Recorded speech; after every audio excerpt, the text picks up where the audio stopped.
우리가 코로나 이전에 경험했던 초저금리의 시대로는 다시는 돌아갈 수 없다. 이런 얘기 많이 들으셨을 겁니다. 코로나 직전 겪었던 초저금리의 시대가 긴 금리의 역사로 보면은 매우 이례적인 시기였고 장기 평균으로 봤을 때 그보다 훨씬 높은 수준에서 금리가 형성되는 게 자연스러운 것이고 또한 합당하다. 이런 얘기 저희 월가을보 인터뷰했던 하워드 막스도 얘기한 바 있고 또 많은 월가의 전문가들이 비슷한 취지로 얘기를 하는 것을 말씀드린 바 있습니다. 오늘 전해드리는 얘기는 그렇지 않다는 미니애폴리스 연은의 충격 보고서입니다. 왜 이런 주장을 하는지 오늘은 이 내용을 전해드릴까 합니다. 먼저 이 보고서를 이해하시려면은 소위 요새 얘기가 많이 되는 중립금리라는 거를 이해를 하셔야 됩니다. 중립금리가 뭐냐? 경제가 충분히 성장하고 완전 고용 유지하면서 인플레이션을 목표 수준으로 안정시킬 수 있는 금리를 얘기합니다. 그러니까 경제가 최대 출력을 유지하면서도 더 이상 물가를 올리지 않는 수준, 물가를 올리지도 내리지도 않으니까 그래서 중립입니다. 그럼 제가 쉽게 설명해서 만약에 중립금리가 3에서 4가 됐어요. 그럼 과거에 중립금리가 3일 때 실질 기준금리 4는 중립금리보다 높은 거니까 제약적인 금리가 되는 거겠죠. 근데 만약에 중립금리가 3이 아니라 4가 됐습니다. 그러면 지금 4면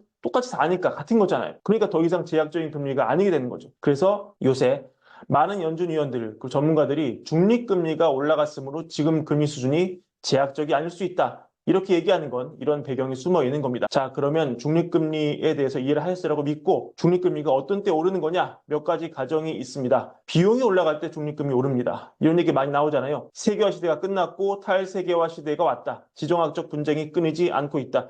세계화는 글로벌 전역의 비용을 낮출 수 있죠. 하지만 탈세계화로 비용 구조가 근본적으로 오르게 되면 경제 전반의 인플레 압력은 더 오르게 되고 이런 점이 경제에 내재된 중립금리를 올리게 되는 그런 구조로 작동을 합니다. 정부 지출이 증가하면 비슷한 맥락으로 중립금리 오를 수 있습니다. 정부 지출이 증가하면 총수요 증가하면서 단기적으로는 경제를 부양할 수 있지만 결국 이 예산을 메꿔야 하는 것이고요. 이걸 메꾸려면 국채를 더 찍어야 하는 것이고요. 그렇다면 더 높은 금리가 필요한 경우가 많고 이런 과정이 반복되면서 경제가 중립을 유지할 수 있는 이자율, 즉 중립금리는 올라가게 됩니다. 경제 생산성이 올라가면 중립금리 오릅니다. 자, 경제 생산성 올라가면 기업들 더 많은 투자를 하려고 하겠죠? 그럼 투자 수요가 늘겠죠? 그럼 돈에 대한 수요가 늘겠죠? 돈에 대한 수요는 곧 금리를 나타냅니다. 따라서 생산성 증가하면 이건 장기적으로 경제가 바라보는 중립 이자율, 즉 중립금리를 올리게 되는 효과를 내는 것입니다. 인구가 늘면 중립금리가 올라갑니다. 왜냐하면 인구가 늘면 노동 공급이 늘어난다는 뜻이고 이건 결국 경제가 산출하는 잠재 성장이 늘 수 있다는 것이겠죠. 그럼 장기적으로 경제는 더 많은 투자를 필요로 하고 그럼 돈이 더 필요하다는 얘기고 이 얘기는 또 높은 이자율이 정당화된다는 그런 뜻으로 연결이 됩니다. 그러니까 인구가 늘면 중립금리는 올라갑니다. 자, 여기까지 보시면은 중립금리가 올라갈 여지가 꽤 있어 보이죠. 4번 인구 문제는 차치하더라도 1번 탈세계화 국면에 처해 있고 2번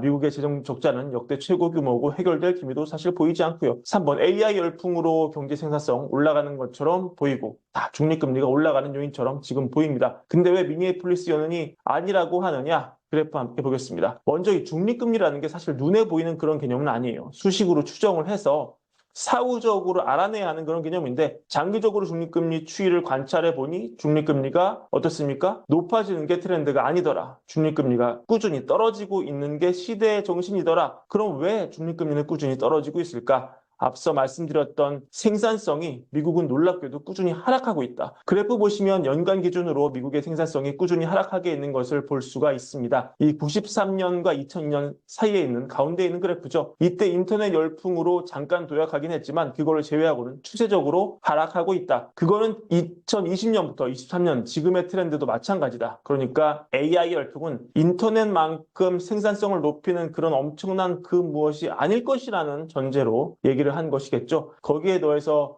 미니애폴리스 연은 보고서는 이렇게 디펜스를 합니다. 예를 들어서 골드만삭스 같은 경우 AI가 향후 10년 동안 미국의 연간 생산성 증가에 1.5%포인트를 추가할 거라는 예측을 하고 있지만 역사에는 전반적인 경제적 생산성을 크게 높이지 못한 채 예를 들어 스마트폰이나 소셜미디어 등 우리 삶을 변화시킨 기술적 진보 사례도 있다. 이렇게 얘기를 합니다. 그리고 인구 구조, 이게 결정적인데요. 이 논문이 이렇게 주장합니다. 사실 이게 핵심이다. 우리가 그동안 중립금리 연구된 거를 다 살펴보니까 결국은 중립금리의 대다수를 설정하는 건 성장도 아니고 세계화도 아니고 결국은 인구 이거 하나라는 겁니다. 이걸로 중립금리가 거의 다 설명이 됐다. 근데 미국 인구 증가율이 지난 10년간 0.5% 미만으로 떨어졌고 앞으로 더 감소할 것이다. 이런 트렌드는 미국만 그런 게 아니고 유럽이나 일본, 중국, 심지어 인도까지도 앞으로 예측은 증가율이 크게 둔화된다. 여기 나오지 않았지만 뭐 한국은 더 말할 것도 없겠죠. 그러니까 이런 인구 통계학적 변화가 전 세계적인 현상이고 이로 인해 금리 인하 압력은 전 세계에서 가중된다. 인구 증가의 둔화는 경제의 성장률을 감소시켜서 투자 수요를 감소시킬 것이다. 그러니까 중립금리가 내려간다. 여기에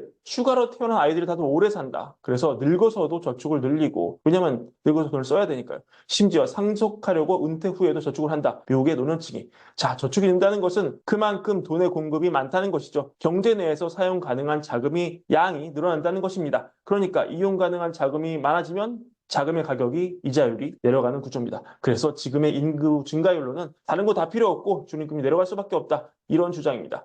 또 하나, 지금 정부 부채가 너무 늘어서 이게 국채 발행을 늘리고 중립금리 올린다는 주장이 많잖아요. 이거는 실증 데이터 가지고 반박을 하는데요. 이 주황색 선이 GDP에서 국가 부채가 차지하는 비율인데 특히 금융위기를 거치면서 엄청나게 오른 걸 볼 수 있습니다. 지금도 많이 올랐죠. 근데 이 기간에 중립금리는 오히려 대폭 떨어졌다는 거예요. 그래서 이론적으로는 국가 부채가 늘면 중립금리가 오르는 개연성이 나타날 확률이 높은데 실제 조사해보니 전혀 관련성이 없고 오히려 내려가더라. 다만 전제가 있다. 어떤 거냐? 미국 부채가 안전하다는 가정이 유지될 때. 이게 미니애폴리스 연은의 주장입니다. 그래서 이렇게 결론을 맺습니다. 물리학자 닐스 보어는 예측은 매우 어렵다. 특히 미래에 대해서는 예측이 매우 어렵다고 얘기를 한다. 그래서 우리도 안다. 예측이 어렵다는 것. 다음 전염병이나 다음 전쟁 또는 기타 글로벌 이벤트는 국가 세계 경제에 충격을 줘서 금융 환경을 변화시킬 수 있다. 그러나 오늘 우리 앞에 있는 데이터는 장기적으로 이자율이 더 높아질 거라는 예측을 받아들일 때 주의해야 한다는 걸 시사한다. 1960년부터 2020년까지 중립금리 하락에 기여한 요인들, 낮은 생산성 증가, 글로벌 인구 통계학적 변수는 앞으로도 지속될 것으로 보인다. 자, 어떻습니까? 이 주장에는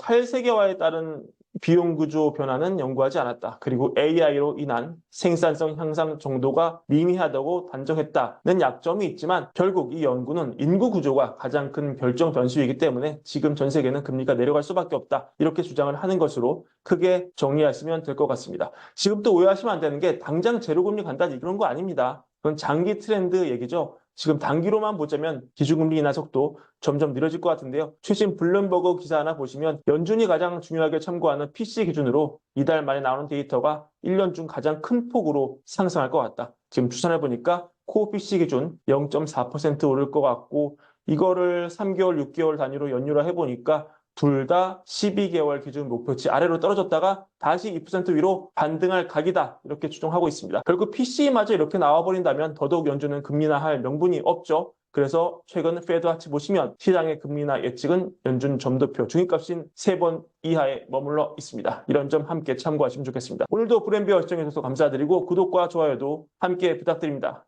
감사합니다.